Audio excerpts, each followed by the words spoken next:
बोलिए प्रेम से श्री सद्गुरु महाराज की जय। श्री सद्गुरु महाराज की जय। श्री सद्गुरु महाराज की जय। संत सद्गुरु महर्षि में ही परमहंस जी महाराज द्वारा रचित सत्संग योग भाग 4 से पाठ पैरा 59। सृष्टि के जिस मंडल में जो रहता है उसके लिए प्रथम उसी मंडल के तत्व का अवलंब ग्रहण कर सकना स्वभावानुकूल होता है। सृष्टि के जिस मंडल में जो रहता है, जहाँ रहते हैं हम लोग वहीं के साधन वहीं के उपकरण प्रयोग में ला सकते हैं ना। जो बच्चा पढ़ता है, अभी क ख ग लिखना सीख रहा है, उसको विद्वान भी बनना है तो शुरुआत तो वहीं से करनी पड़ेगी ना। तो वैसे ही हम लोग जिस मंडल में रहते हैं वहीं से पहले सहारा वहीं के तत्वों का लेना पड़ेगा। तो किस मंडल में हम लोग रहते हैं? स्थूल मंडल में। तो पहले स्थूल मंडल की ही वस्तुओं का तत्वों का सहारा लेना पड़ेगा। वही कहते हैं गुरु महाराज, सृष्टि के जिस मंडल में जो रहता है उसके लिए प्रथम उसी मंडल के तत्व का अवलंब ग्रहण कर सकना स्वभावानुकूल होता है। स्वभाव के अनुकूल होता है, आसानी होती है उसमें। स्थूल मंडल के निवासियों को प्रथम स्थूल का ही अवलंब लेना स्वभावानुकूल होने के कारण सरल होगा। स्वभाव ही है, तो हम लोग स्थूल मंडल का अवलंब लेंगे। स्थूल मंडल में क्या है हमारे पास अवलंब लेने के लिए? तो शरीर है, इंद्रियां हैं, मन है, बुद्धि है, यही सब अपने पास। अतएव मन के सिमटाव के लिए प्रथम परम प्रभु सर्वेश्वर के किसी वर्णात्मक नाम के मानस जप का तथा परम प्रभु सर्वेश्वर के किसी उत्तम स्थूल विभूति रूप के मानस ध्यान का अवलंब लेकर मन के सिमटाव का अभ्यास करना चाहिए। चुनौती क्या है? मन को समेटना है। इतना समेटते जाना है कि बाद में मन भी खत्म हो जाए। लेकिन पहले तो मन का सहारा चाहिए। अभी मन हमारा फैला रहता है पूरे शरीर में और संसार में, तो उसको समेटना है। उसको समेटने के लिए ये हमारा लक्ष्य है। पहले समेटने के लिए किसका सहारा लेंगे? तो हमारे पास अभी जो है उसका सहारा लेंगे। स्थूल मंडल में हम लोग वर्णात्मक अक्षरों का, शब्दों का जप कर सकते हैं, मुंह से बोल के कर सकते हैं। जो दूसरों को सुनाई दे उतने जोर से कर सकते हैं, धीरे धीरे कर सकते हैं, या फिर बिल्कुल बिना जीभ होठ को हिलाए मन से ही कर सकते हैं। तीसरी अंतिम वाली विधि श्रेष्ठ है, क्योंकि इसमें हम शरीर की किसी इंद्रिय का सहारा नहीं लेते हैं। मन को ही समेटना है और मन ही जप करने लगेगा। भले ही वर्णात्मक अक्षर का ही जप करे, लेकिन मन ही जप करने लगेगा तो क्या होगा कि मन केंद्रित हो जाएगा उतने शब्दों पर। बाकी सारे शब्द, सारे विचार छूट जाएंगे तो सिमटेगा। तरह तरह के विचारों से, शब्दों से सिमट के कुछ चंद शब्दों पर जो गुरु ने दिए हैं उन पर टिक जाएगा।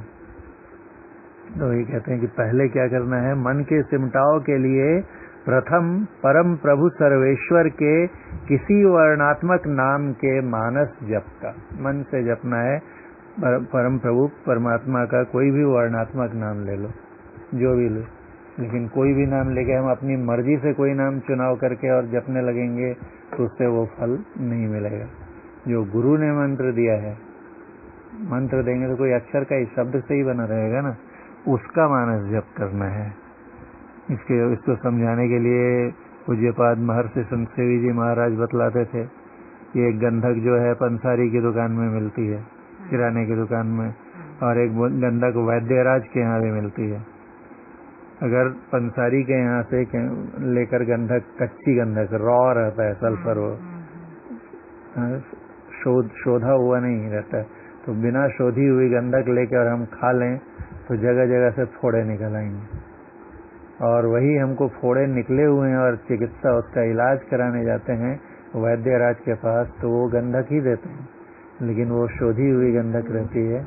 और उससे निकले हुए फोड़े ठीक हो जाते हैं। एक से नहीं है, साधारण आदमी को फोड़े हो जाते हैं, और एक से हुए फोड़े ठीक हो जाते हैं। क्या फर्क पड़ा? तो वैद्यराज के यहाँ जो गंधक है वो सिद्ध की हुई है, शोधी हुई है, प्रोसेस्ड है। वैसे ही गुरु जो मंत्र देते हैं उसको वो पहले खुद सिद्ध करके रखते हैं, उसके साथ वो चार्ज भी देते हैं जब मंत्र बताते हैं। तो उस मंत्र का अगर हम जप करेंगे तो उससे कल्याण होगा, मन सिमटेगा। अपने मन से कोई भी पुस्तक से उठा लिए, बहुत मंत्र हैं, एकाक्षरी मंत्र, पंचाक्षरी मंत्र, द्वादशाक्षरी मंत्र, ऐसे कोई भी मंत्र लेके अपने से जपने लगेंगे तो उससे वो लाभ नहीं होगा। किसी वर्णात्मक नाम के मानस जप का तथा परम प्रभु सर्वेश्वर के किसी उत्तम स्थूल विभूति रूप के मानस ध्यान का अवलंब लेकर, कोई भी विभूति रूप परमात्मा का, असल में तो परम प्रभु परमात्मा तो अरूप हैं, अशब्द हैं, उनका तो न रूप है न नाम है, कुछ नहीं, अनाम है, अरूपी हैं।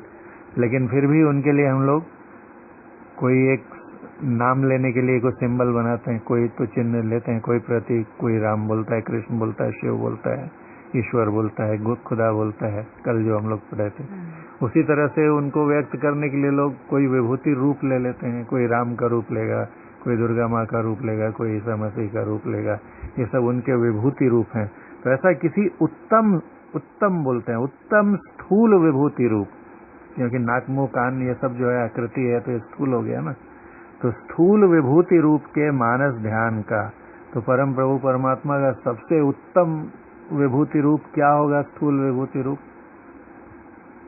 तो स्वाभाविक है कि अगर हम लोग अपनी दृष्टि से देखें तो ऐसे गुरु जिन्होंने परमात्मा को साक्षात्कार करके अपने को उनमें विलय कर लिया हो, उससे एकाकार हो गए हो, तादात्म्य स्थापित कर लिया हो और खुद परमात्मा बन गए हो, अगर उन्हीं के रूप का ध्यान किया जाए तो इससे उत्तम और कोई रूप होगा? इसलिए जो संतमत में है सबसे श्रेष्ठ करने को गुरु महाराज कहते थे आप किसी का, यहाँ तक कि आप अपने माता पिता के रूप का भी मानस ध्यान कर सकते हैं। लेकिन अगर कोई एक चुनाव ही करना है तो हम सर्वोत्तम विभूति रूप क्यों नहीं लेंगे? लेकिन सिद्धांत यही है कि परम प्रभु सर्वेश्वर के किसी उत्तम स्थूल विभूति रूप के मानस ध्यान का अवलंब लेकर मन के सिमटाव का अभ्यास करना चाहिए। पहले मंत्र जप से मानस जप और फिर मानस ध्यान। परम प्रभु सर्वेश्वर सारे प्रकृति मंडल और विश्व ब्रह्मांड में ओत प्रोत व्यापक हैं। कोई ऐसी जगह नहीं है जहाँ वो नहीं है, सब जगह व्यापक हैं। चाहे प्रकृति का कोई भी मंडल हो, कोई संसार हो, ब्रह्मांड हो, सृष्टि के सब तेजवान, विभूतिवान और उत्तम धर्मवान उनकी विभूतियां हैं। कोई भी तेजवान पुरुष हुआ या अवतारी पुरुष हुए, है ना, वो सब उनकी विभूतियां ही हैं, क्योंकि सब में वही है असल में देखा जाए तो। इसलिए कहते हैं सृष्टि के सब तेजवान, विभूतिवान और उत्तम धर्मवान उनकी विभूतियां हैं। उपर्युक्त अभ्यास से, उपर्युक्त अभ्यास मतलब मानस जप और मानस ध्यान, उपर्युक्त अभ्यास से मन को समेट में रखने की कुछ शक्ति प्राप्त करके सूक्ष्मता में प्रवेश करने के लिए सूक्ष्म अवलंब को ग्रहण करने का अभ्यास करना चाहिए। पहले मानस जप और मानस ध्यान का अभ्यास किया तो इससे मन को थोड़ा समेटने की शक्ति आ गई, थोड़ा मन सिमट गया। जब थोड़ा सिमट गया तब वो तैयार हो रहा है, कहाँ, किस चीज के लिए? कि स्थूलता से सूक्ष्मता में प्रवेश करने के लिए अब उसकी तैयारी हो रही है। तो उसके लिए भी कुछ करना पड़ेगा।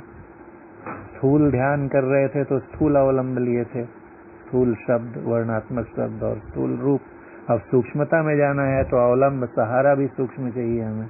तो सूक्ष्म सहारा क्या है? गुरु महाराज कहते हैं सूक्ष्म अवलंब विंदु है। विंदु ही सूक्ष्म है ना, क्योंकि इसमें न लंबाई है, न चौड़ाई है, न मोटाई है, वो कुछ है ही नहीं उसमें, डायमेंशन लेस कह सकते हैं हम लोग उसको। तो उससे वही सूक्ष्म हो गया। स्थूलता में कुछ न कुछ रहेगा, लंबाई रहेगी, चौड़ाई रहेगी, मोटाई रहेगी, गहराई रहेगी, कुछ न किसी और उसमें आकार होगा, उसकी माप होगी। लेकिन जब किधर भी नापो, नाप जीरो ही मिले तो क्या हो गया? उसमें स्थूलता बिल्कुल समाप्त हो गई, वो सूक्ष्म हो गया। ऐसा सूक्ष्म अवलंब विंदु है।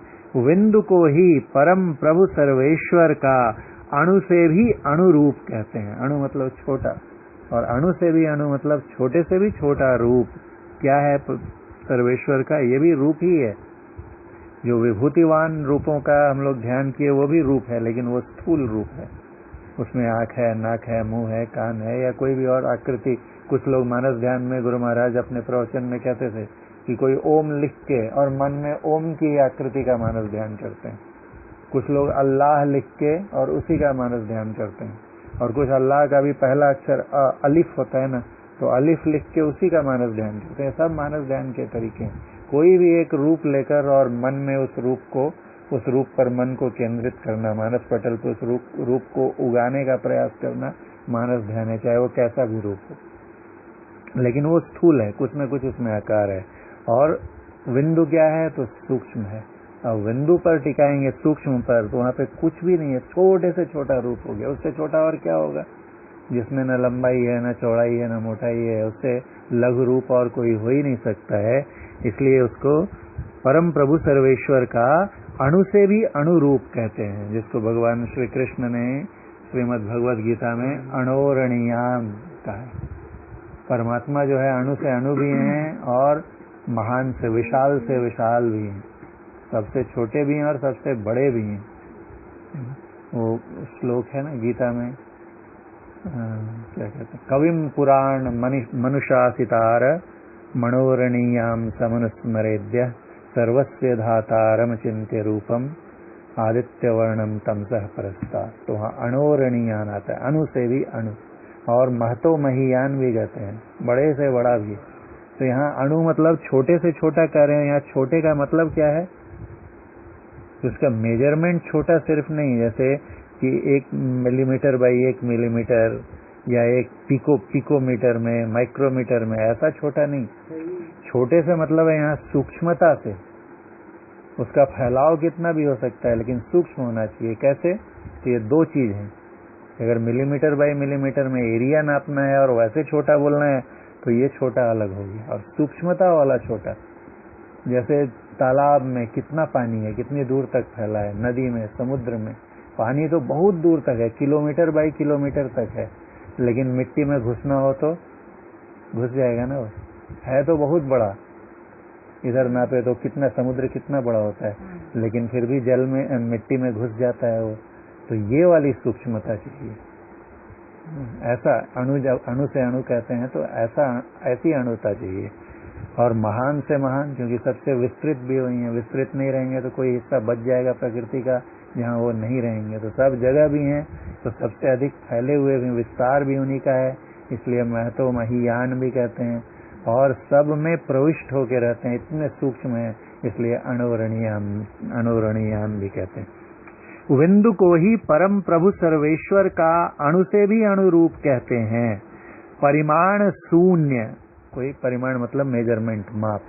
परिमाण शून्य, कोई मेजरमेंट नहीं है, नहीं विभाजित होने वाला, इनडिविजिबल, जिसको और छोटा नहीं कर सकते, विभाजित नहीं किया जा सकता, उसका और खंड नहीं बनाया जा सकता। परिमाण शून्य, नहीं विभाजित होने वाला चिन्ह को विंदु कहते हैं। इसको यथार्थतः बाहर में बाल की नोक से भी चिन्हित करना असंभव है, क्योंकि बाल की नोक में भी इंक में डुबा के रखेंगे और उसको माइक्रोस्कोप में देखेंगे तो डायमेंशन आंख से ही दिखेगा, तो माइक्रोस्कोप की क्या जरूरत है। इसलिए बाहर में कुछ अंकित करके, कोई चिन्ह बना के, कुछ लोग ऐसा भी कहते हैं, एक दीवार पे कागज चिपका दिए या दीवार पे ही एक चिन्ह छोटा सा बना दिए और खुली आंख से उसको देखते हो, त्राटक हो गया। कहते हैं ऐसा नहीं, बाहर में वो बनेगा ही नहीं, परिमाण शून्य अविभाज्य चिन्ह। इसलिए बाहर में कुछ अंकित करके और उसे देखकर इसका मानस ध्यान करना भी असंभव है। इसका अभ्यास अंतर में दृष्टि योग करने से होता है। बिंदु का मानस ध्यान नहीं करते, एक खास तरीका जो गुरु बताते हैं उसके अनुसार देखने से अपने आप दृष्टि हमारी इतनी सूक्ष्म हो जाती है, एकाग्र हो जाती है कि वहाँ बिंदु उदित हो जाता है। उसको ख्याल से बनाना नहीं होता है, इमेजिन करके।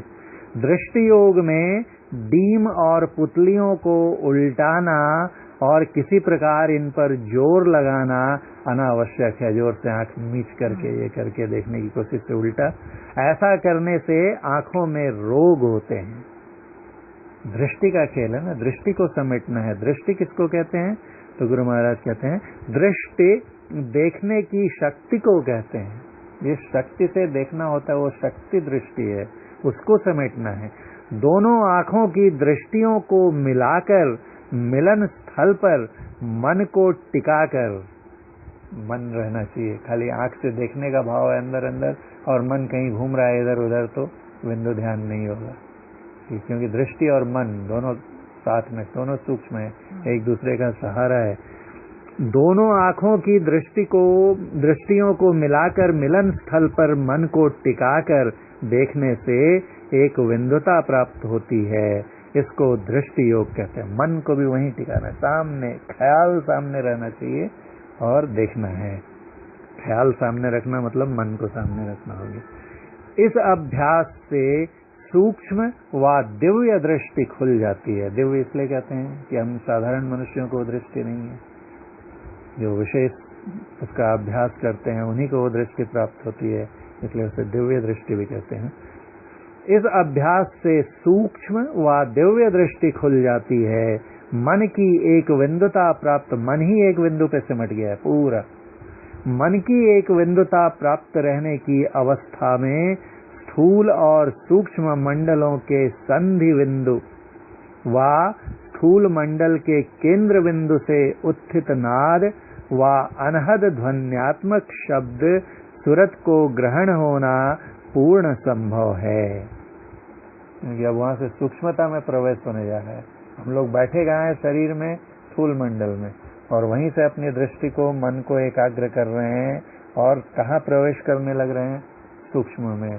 तो वो जो बिंदु है क्या हो गया? उसके इधर, उसके नीचे या उसके इधर रहे, इस ओर रहे तो स्थूल में है, और उस ओर घुस गए तो सूक्ष्म में। तो बिंदु क्या है फिर? तो बिंदु जो है स्थूल और सूक्ष्म मंडल का संधि है। वहां पे दोनों मिलते हैं, इधर उसको टच कर रहा है स्थूल और उधर से टच कर रहा है सूक्ष्म, तो इन दोनों का क्या है? मिलन है। तो वहां पर स्थूल मंडल का भी शब्द मिलेगा और सूक्ष्म मंडल का भी शब्द मिलेगा, क्योंकि सूक्ष्मता में स्थिति रहने के कारण सूक्ष्म नाद का ग्रहण होना असंभव नहीं है। वहां पे सूक्ष्म मंडल का शब्द मिलने लगेगा, क्योंकि अब हम उसको टच कर रहे हैं। सूक्ष्म मंडल की भी संधि तल पर चले गए हैं। शब्द में अपने उद्गम स्थान पर सुरत को आकर्षण करने का गुण रहने के कारण इस शब्द के किस शब्द के? सूक्ष्म मंडल के शब्द के। इस शब्द के मिल जाने पर शब्द से शब्द में, अब ये शब्द आकर्षित करेगा कहाँ? अपने केंद्र पर। इसका केंद्र कहाँ है? जहाँ पर सूक्ष्म और कारण की संधि है। वो फिर आगे एवं प्रकार से पहले इसकी चर्चा हो चुकी है। एक शब्द को पकड़ते जाएंगे ऊपर के मंडल को, और खींचते खींचते अंतिम शुद्ध सत शब्द के मंडल में जाके और उसके भी केंद्र पर यानी शब्दातीत मंडल में चले जाएंगे। वही कहते हैं शब्द में अपने उद्गम स्थान पर सुरत को आकर्षण करने का गुण रहने के कारण इस शब्द के मिल जाने पर शब्द से शब्द में सुरत खिंचती हुई चलती चलती शब्दातीत पद किनका है? परमात्मा का। शब्दातीत पद परम प्रभु सर्वेश्वर तक पहुंच जाएगी। इस शब्द का पकड़ना शुरू कहाँ से होता है? तो बिंदु से। इसलिए कहा बिंदु पीठम विनिर्विद्य नादलिंग मुपस्थितम, या फिर कहते हैं बीजाक्षरम परम बिंदुम नादम तस्योपरि स्थितम। बिंदु के ऊपर नाद है और सशब्दम, वो शब्द भी चाक्षरिक क्षीणे, अविनाशी ब्रह्म में जब क्षीण हो जाता है, लय हो जाता है, तब क्या मिलता है? निशब्दम परमम पदम। निशब्द या शब्दातीत पद। शब्दातीत पद परम प्रभु सर्वेश्वर तक पहुंच जाएगी। इसके लिए सद्गुरु की सेवा, उनके सत्संग, असली सेवा क्या है? उनके आदेश का पालन। इसके लिए सद्गुरु की सेवा, उनके सत्संग, उनकी कृपा और अतिशय ध्यानाभ्यास की अत्यंत आवश्यकता है। जो अतिशय ध्यानाभ्यास करेगा, सदाचार पर टिका रहेगा, उस पर गुरु की कृपा होगी ही। और गुरु की कृपा क्या कहते हैं? अत्यंत आवश्यकता है उसकी। गुरु कृपा ही केवलम। इसके आगे का पाठ अगले सप्ताह अगले कल करेंगे। बोलिए प्रेम से श्री सद्गुरु महाराज की जय।